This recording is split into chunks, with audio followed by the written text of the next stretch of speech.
But that said, you know, that's a big part is, you know, kind of having something as a plan. But on the syncopation front with the samba thing, those of you who want to try, I mean, again, just, you know, if you feel like it, try it. I'm just going right, left, right, right, left, right, right, left, right. And again, to borrow what Jim was talking about, he's asking about the coordination of it. I might come back to that gridding idea and say to myself to just work with alternating hands to start with, you know.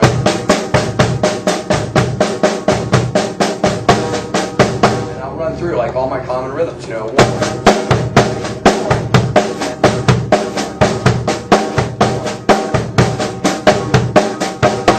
I'm just purposely kind of accelerating the process, but I'll usually go through isolate, downbeat, E, and up, and do that with my hands. Then I might say, okay, let's take rhythmic pieces, like a box, something like this. Maybe I've got this rhythm, okay, 1 E and, you know, or if you want to think of it in a simpler notational context, you say 1 and 2, and the thing, again, like we're talking about for this, what I'm doing with my bass drum, is I'm basically playing this figure, and bass drum and hi-hat, excuse me.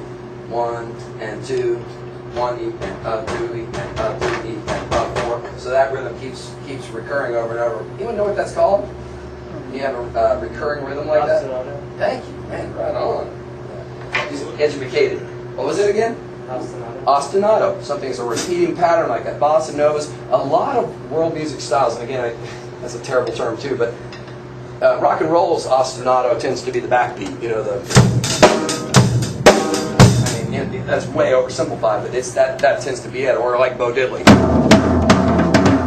We're talking about that's something dom da da dom dom bo da dom boom boom boom boom goes on and on. But in a lot of the world styles, like the Brazilians and stuff, the thing I'm playing with my bass drum is actually usually played by a bunch of drummers in a group. These huge drums. It's surdos, right? Tobin? Is it surdos that are Brazilian? I always get confused. Yes. Yes. So big surdo, they'll have one mallet and they'll be going. But they're doing it like this.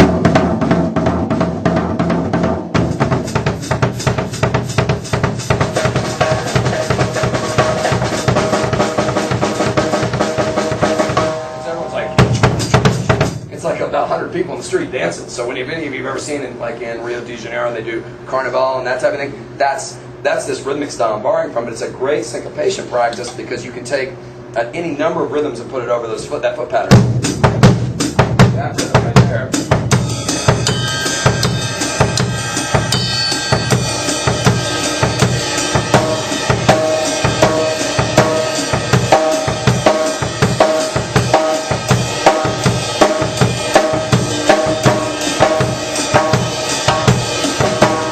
Single notes. You could do two groups of 2. 1 E, E and 1 Okay, so. Again,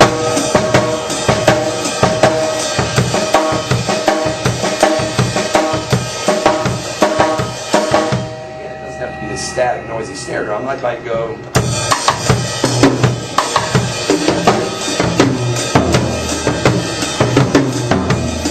Or maybe even just E's and U's.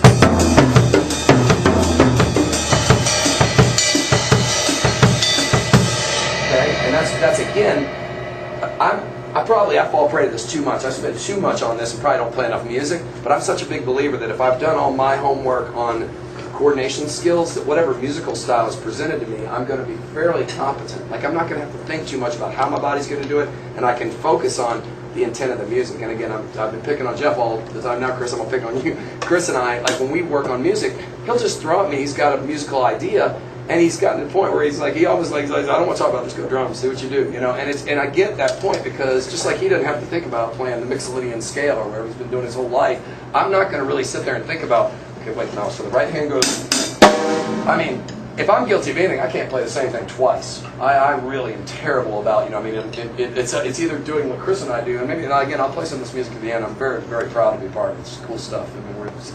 I mean, he and I were talking the other night. I would say this music is the first time that I feel like I'm actually represented doing something that I feel is me, you know, at the end of the day. I love working for Bucky. He's an awesome guy. I love working for Trent. You know, I love working for Sister Hazel guys. Those are not my musical project.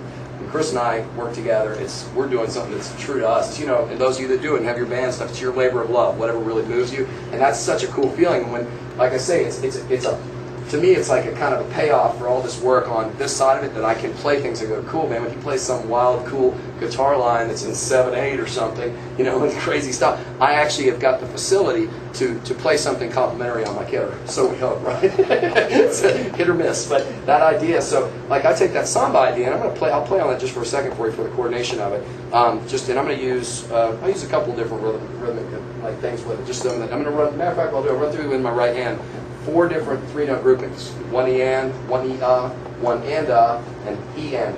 Okay, so.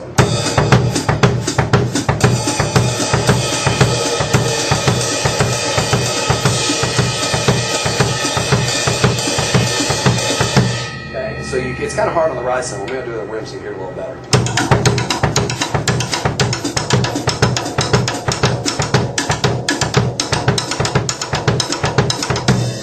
Okay, now that could be left hand, you know.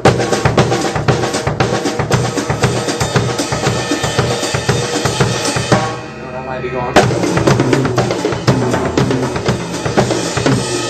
Okay, so that's pretty top of that tempo. That probably wouldn't make too lot, but that second one, what does that sound like to anybody? Anybody kind of getting a what is that kind of rhythmically? Does it sound like 16ths or does it sound like something else kind of? Anybody hear this thing?